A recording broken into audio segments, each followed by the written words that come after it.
I think Donald Trump might have sold America's Bitcoin, and I think he might have accidentally admitted it in the interview we're going to be diving into today. Right now, everybody's very fascinated and they're curious. They're wondering what is going on with America's strategic Bitcoin reserve. It's been 10 months since America announced it was going to start buying some Bitcoin, but we still haven't seen the strategic Bitcoin reserve. And again, I think the timing of all of this super interesting, considering we just had the Abu Dhabi investment fund just triple its Bitcoin's bet in the months leading up to the most recent crash. And again, I don't think it's just the massive Abu Dhabi sovereign wealth fund quietly increasing its Bitcoin position during the most recent sell-off. But before we get into what the banks are doing in Bitcoin, I want to play this video that I haven't seen anyone talk about yet in the Bitcoin space. Foolishly sold tens of thousands.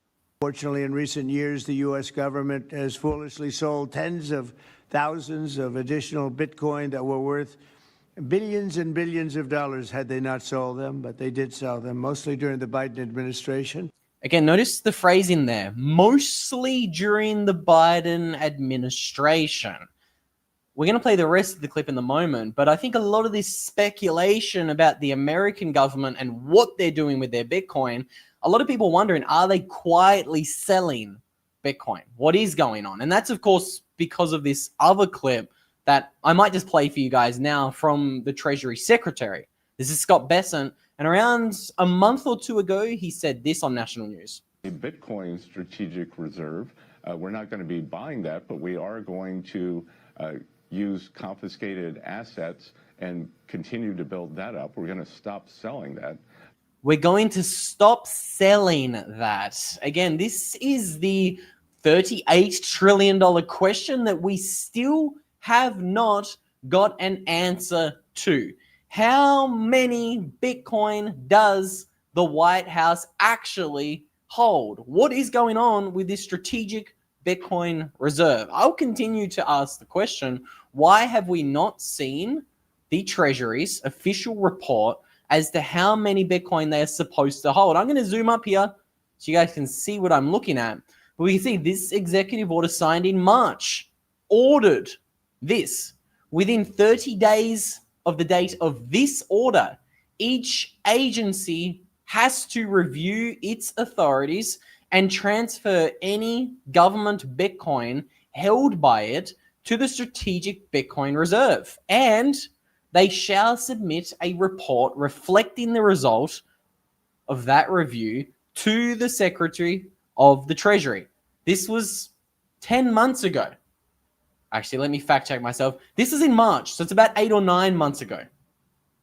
This is the first executive order that Trump signed regarding a strategic Bitcoin reserve, and we still have not seen a report or any clarity as to how much Bitcoin they own. But let me play the rest of this clip of Donald Trump that we just listened to the beginning of, because again, this is all very important to be aware of as we move into 2026. This is the midterm election year. Not a good thing to have done. From this day on, America will follow the rule that every Bitcoin knows very well: never sell your Bitcoin. That's a little phrase that they have. I don't know if that's right or not. Who the hell knows, right?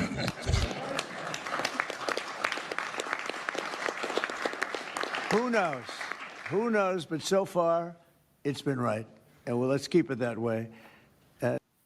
So again, this is absolutely not clickbait. Scott Bessent openly said, we're going to stop selling our Bitcoin in that clip I just played for you guys. And Trump kind of said the quiet parts out loud. Most of the selling happened during the Biden administration. Most of. But again, this kind of opens up the question, how much Bitcoin does America have? Does it have more than China? What is going on? Again, we are all familiar with the chart here, looking at the global governments around the world and how much Bitcoin they hold. Right now, we hope that America holds the most Bitcoin. We're told to trust that America holds 198,000 coins. and China is sitting on 194,000 coins. That's what we are told to just blindly trust. But who knows if America holds the most? What we do know publicly is that massive governments and sovereign wealth funds, like Middle Eastern sovereign wealth funds in Abu Dhabi, recently tripled their Bitcoin bet months before the most recent flash crash in Bitcoin. Now, speaking of this flash crash in Bitcoin, let's have a little bit of a look at the price action. A couple of people were asking what's going on. And I think what we've seen is the most obvious manipulation that I've seen in my 9 years in Bitcoin. These pump and dumps, and then these massive BART patterns. I think all of this is just proving that you really should not be trading your Bitcoin, leverage trading your Bitcoin right now. I think it's incredibly dangerous, especially when we have this type of volatile price action.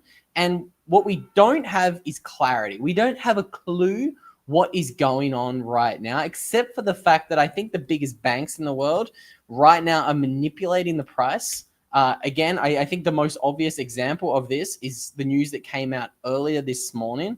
I want to pivot back to Trump before the end of today's stream, but I want to also update you on what came out of Vanguard, the $11 trillion asset manager, earlier today. Because after years of hating on Bitcoin, Vanguard came out and said, yeah, you know what? Actually, we are going to list Bitcoin ETFs to our clients. Again, I think all of this is very, very, very interesting timing, especially after we saw the massive JP Morgan news last week, where they came out, pivoted. They said, look, we want to attack MicroStrategy. We want to get it downgraded. We want to openly attack what's going on there. And then I think a lot is happening behind closed doors. We've got Trump's family Bitcoin company right now crashing, while publicly coming out and saying, look, we're going to start buying. I think there's a lot going on that we don't know yet. That's what I will say on this topic. I think Vanguard coming out and doing what they did is, I think it's a signal. We can see how the Bitcoin price reacted to Vanguard coming out and adopting Bitcoin this morning. We saw one of the largest one-day moves in Bitcoin that we've ever seen, a 6% pump on an asset that's $2 trillion. That's not nothing. That's a big move. Again, I'll remind you, a lot of people have been saying the massive institutions coming into the Bitcoin space, they're going to dampen volatility. I don't think so. Again, I'll die on this hill. Volatility will rise from here. You heard it here first. But let's just remember and respect the gravity of the pivot from Vanguard, the world's second largest asset manager. Their CEO said that they will not offer Bitcoin ETFs because it does not belong in a long-term portfolio and it's not a store of value. Now, they're allowing all of their clients to buy ETFs. So that will explain a little bit more of the price pump that we saw earlier today. It's always nice to wake up on a Tuesday morning and see Bitcoin ripping 6%. It's above $92,000 right now. And again, who knows where the price of Bitcoin is going to go in the short or the medium term? Absolutely nobody does. But I think for the next, 6 to 12 months, the medium term, maybe the long term, what Vanguard just did is instrumental for a number of reasons. One, they're a little bit different to BlackRock. Vanguard it caters to a different type of buyer. They're more, a long-term, a lot of their clients are more focused on the long term. They're pension funds. This is very, very important. How big their pivot is kind of massive when you start thinking about it. I think this tweet sums it up. They say it's structurally more important than BlackRock because Vanguard's influence is anchored in retirement systems, pensions, and long horizon capital. We can see what the Vanguard effect did to the price of Bitcoin when the markets opened up this morning. Markets were bullish, markets were green. JP Morgan has coincidentally flipped to having a positive stance on Bitcoin. I think that's kind of interesting.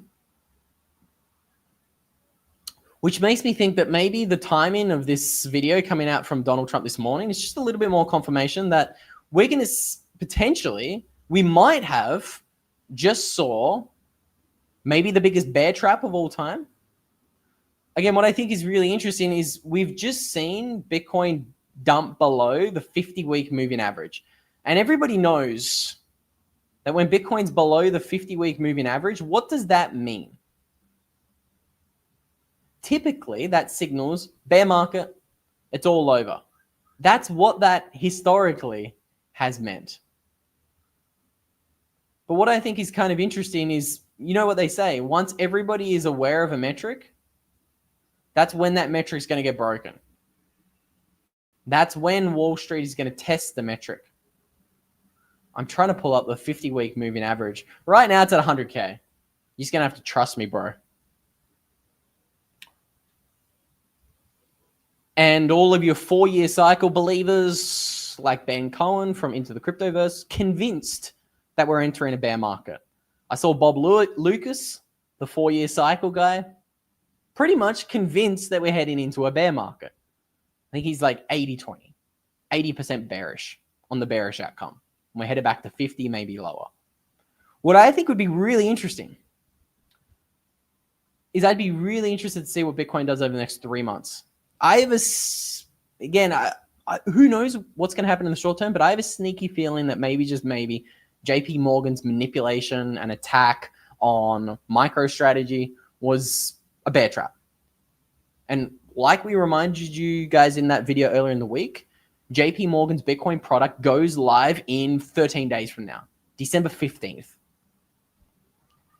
Hey, I'm just saying.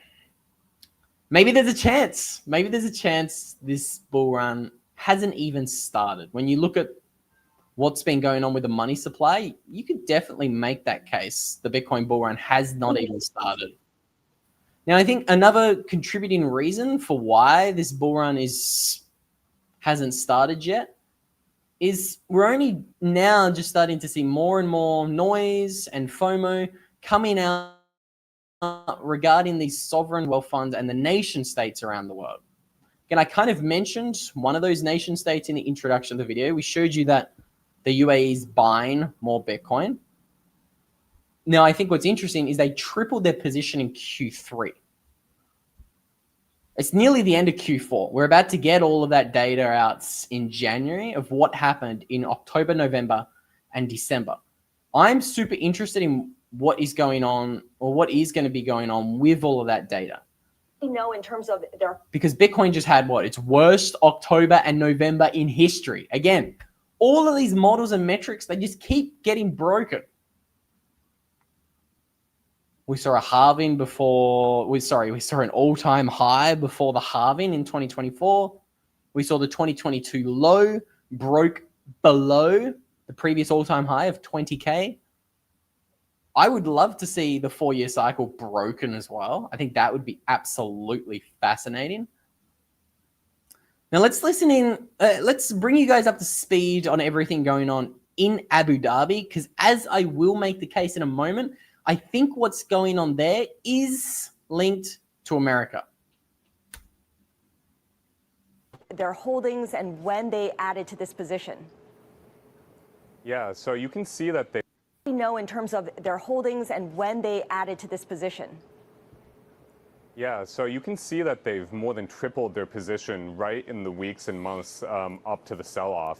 So, it hit a record high in October, and we can see that they've tripled their position during the third quarter. They disclosed a position at the end of September that was worth around $520 million. And we can see that this is really going to be a part of their portfolio going forward. They're saying that they want to diversify it, and they really see it as the digital equivalent of gold. And by the way, I should correct myself. I meant to say $500 million, not $500 billion. That would be tremendous. But Ben, getting back to you in London, when it comes to the Abu Dhabi Investment Council, just give us a sense of how this holding of Bitcoin fits in with their overall portfolio. What is their investment strategy? Yeah, sure. So they're an investment unit of Mubadala. They're kind of run separately, but this really seems to be part of the overall strategy by Abu Dhabi and the United Arab Emirates more generally to become a hub for crypto, as well as just to really become a player in the markets. You can see that Mubadala itself also has significant holdings in Bitcoin ETFs. They've set up new funds such as MGX that have done deals with crypto exchanges like Binance. And you can really see that, they see this as an important long-term diversification play. And how significant would you say Abu Dhabi Investment Council's move into the crypto sector is, not just for this entity, but for the region at large? Yeah, well, look, it really gives it growing legitimacy. There's been a lot of questions about, institutional interest in it. Is it here to stay, or is it just a fleeting thing? We do see a lot of sell-offs in the Bitcoin ETFs recently as investor sentiment has turned. But it looks like the Abu Dhabi Investment Council is going to be in it for the long term. And this just really gives it legitimacy when a state-owned fund by one of the richest countries is plowing some of the reserve money into this. You can see that this is something that they really believe in. Right. I think most people have heard of Mubadala, which you mentioned is the sovereign wealth fund. What exactly is the relationship between the Abu Dhabi Investment Council and Mubadala? I know that you said it's a unit of it, but how did that develop over time? Yeah, sure. So there used to be a separate state-owned fund. They're mostly invested in private markets, particularly in North America. They've since been trying to diversify. A few years. It's kind of interesting that you've got one of the sovereign wealth funds in Saudi Arabia diversifying and buying in North America. I think that's some signal. But again, I think a lot of these videos have just kind of got missed recently with a lot of this focus on Jamie Dimon and JP Morgan and their attack recently on Bitcoin. I think a lot of people are missing the forest for the trees. I think a lot of these nation states are buying. I was talking to someone about this yesterday, but QT's officially ended yesterday. So President Trump right now is calling for the Federal Reserve to cut interest rates next week. Even Jamie Dimon said that Jerome Powell should cut rates. Again, QT ending kind of implies liquidity is coming. And I think we all know what happens when liquidity gets expanded. Bitcoin performs best, which is why I'm super, super interested as to what is going to go, happen at the end of December. Santa Claus rallies typically happen and come in December. I think the look here that Trump was giving Powell's a little bit funny. I just think the next 6 months it's going to be really interesting. That's what I'd encourage you guys to keep an eye on. Something else that made me curious about this video that Donald Trump just published last week, or what he said in that interview rather, is this. Woke up this morning and I saw Trump's company, American Bitcoin, this is ABTC, just dropped 43% overnight, which is kind of strange.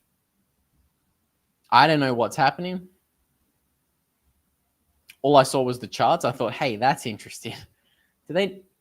What is going on there? Are they selling stock to buy Bitcoin? Spot Bitcoin? Are they selling stock because they know something negative about the markets and they sent Trump out to say this? Who knows? Maybe to Michael's point, maybe I'm reaching too hard. I would encourage you to rewind the stream and listen to what Trump said earlier. I mean, he openly said they've been selling tens of thousands of Bitcoin. I mean, that implies more than 20,000 Bitcoin. That's a significant sell, if you ask me. Rob makes an interesting point here. We have actually kind of seen a bear market in these treasury stocks. If you look at ABTC, you can see it's kind of been down only for a long time. It's this little dip overnight from over $4 a share to, wow, 170 at the low was kind of catastrophic. And a lot of these markets have been getting absolutely trashed recently, which is kind of interesting to say. I do want to hit on this in a moment. Trump will pump the market for the midterms. That's certainly a possibility. Certainly a possibility that Trump's going to pump the markets leading into the midterms. Again, if Trump does pump the markets, you are going to wish that you had your Bitcoin in one of these, a hardware wallet. Again, when the markets get volatile, you do not want to be sat there with your pants down with Bitcoin on an exchange. highly recommend you go and get a hardware wallet. I think right now is the perfect time to do it because there are Black Friday sales on. I believe this could be the last day for you guys to get one of these. This is Trezor. I believe their Black Friday sale ends tomorrow. So that today's your last day to go and get 40% off a Trezor hardware wallet if you don't have one already. Again, you'd be stupid to not get 40% off if you are looking to get a hardware wallet. Today's your last day. So go take advantage of that while you can. 40% off the Trezor Safe 3 and the Trezor Safe 5. Highly recommend you go and get your hands on one of those while you still get the discount. Again, Christmas is coming. You shouldn't be celebrating unless you got Bitcoin in your own custody. I think some might think that's controversial, but I don't think it is. Now, while we're talking about Black Friday sales, I believe it is also the last day of Stampseed's Black Friday sale. So again, I always tell you, if you go and buy one of these, a hardware wallet, the worst thing you can do is write down your 12 or 24 words on paper. Please don't do that. I've told you guys for 2 years, go and get one of these. Titanium plates. This is the only place that your Bitcoin deserves to be put on.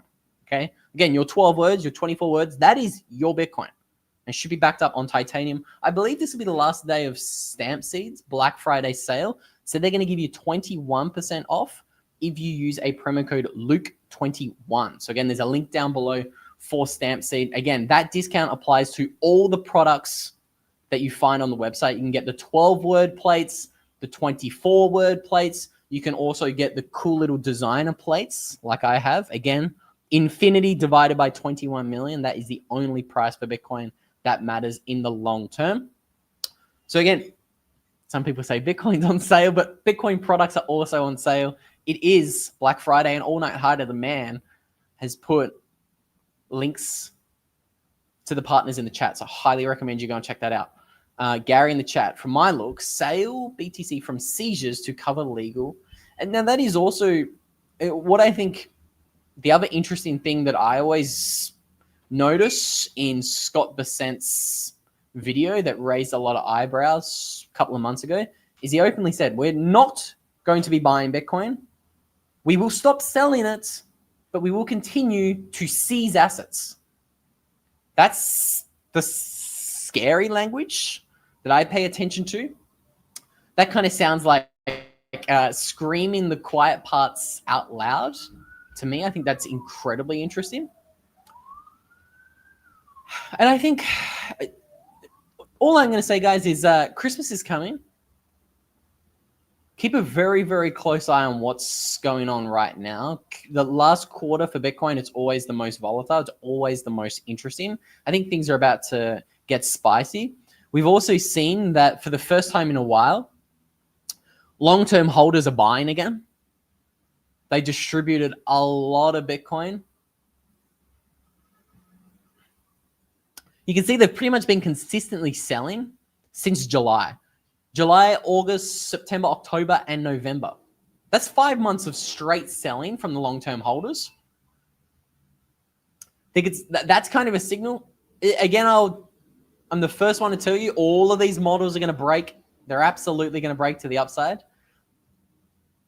Even ones like these. But you can see over the past 2 years, long-term holders accumulating. That's the smart money. Keep an eye on what the smart money does. And again, I think this comment kind of narrows in on the narrative wordplay. Trump never officially said they're going to go and buy 1 million Bitcoin. That's right. I believe Trump might have retweeted one of Cynthia Lummis's tweets on Twitter when she was urging the federal government to buy 1 million coins. So again, this is a great comment because you're kind of picking up on what's actually happening. We got senators like Lummis saying we want to buy 1 million Bitcoin. RFK was saying we want to buy 4 million Bitcoin. When Trump said we're going to create a strategic Bitcoin reserve, that's correct. He never actually said we're going to buy 100,000 coins or 500,000 coins. I thought it was just kind of implied that one of these bills were going to actually get acted on. Let me know in the chat. Does America have 326,000 Bitcoin? There was also the news we made a video on a little while ago of America seizing more Bitcoin from that Chinese national. That was about 100,000. So if you add that to the 200,000, maybe America has 326. But again, who knows? I think it'd be much more wise for a nation state to be buying quietly than buying and publicly announcing it while they haven't accumulated their entire position.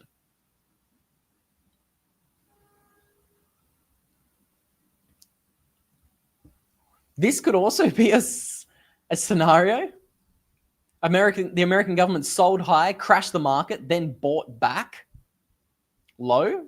I mean, at this stage, I wouldn't be surprised about anything. At this stage, who knows what America is doing and what Trump is doing. For me, the only chart that matters, can't believe I haven't showed you guys this chart yet, because I saw it crashing recently. That is, okay.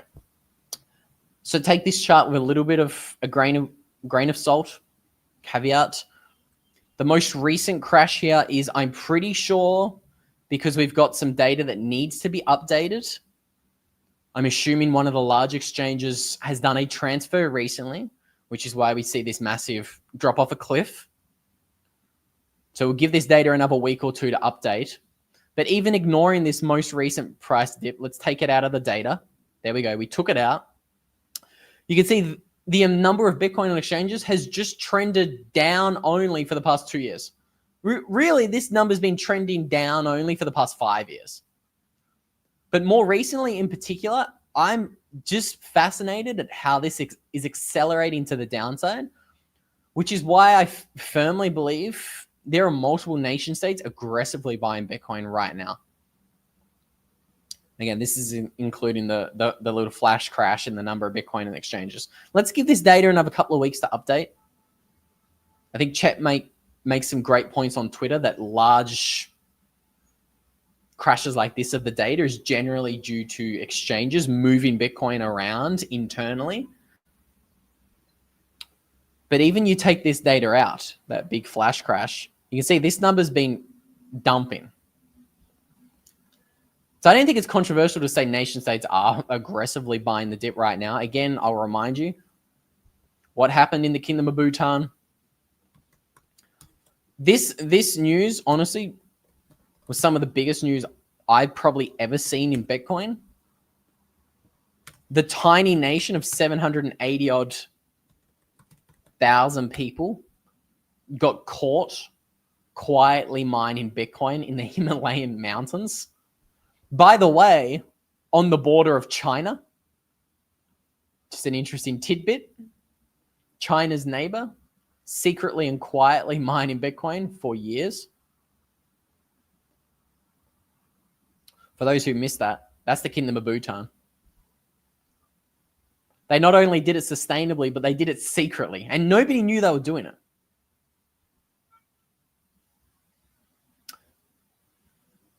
Tell me more in a YouTube-friendly way of what is going on with these whales.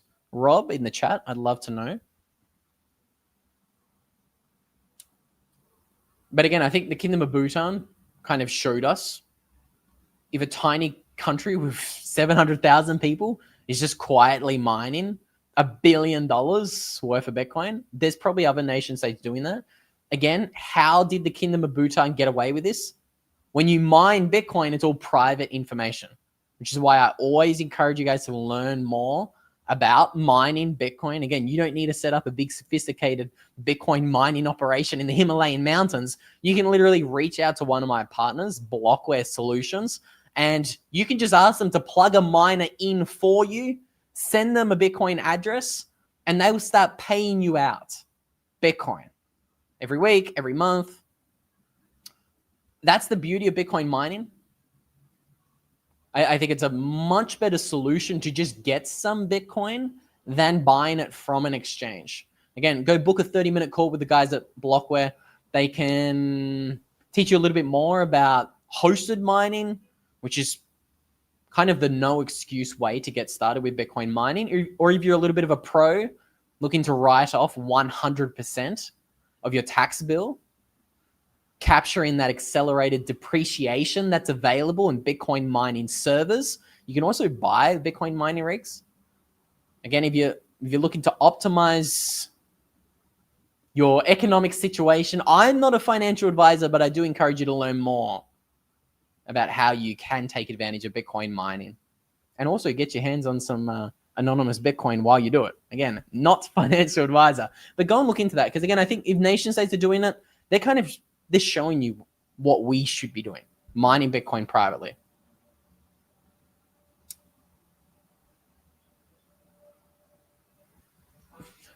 My man, Jesse Blue Crypto, rewind the video. Check out the clip we played you in the introduction. Trump openly said it out loud. We're going to stop selling tens of thousands of Bitcoin. And now it's not just Trump, it's also Scott Bessent openly saying the same thing. And again, where is our report? If America has so much Bitcoin, where is this report of America flexing their Bitcoin stash? In March, Trump said, executive order, within 30 days of this order, we want a full report of how much Bitcoin the Treasury owns. Where is the report flexing the amount of Bitcoin that America holds? You tell me. Well, that's it, guys. I want to keep this one super short and sweet. We've been going for 30 minutes. Thank you so much to everyone who tuned in. It is December 2nd. It's Tuesday night, so I appreciate all of you guys tuning in. I appreciate all of you guys who have followed along over the years. Again, Christmas is coming. Happy Christmas to everyone. Appreciate you all. I'll see you all in the next one.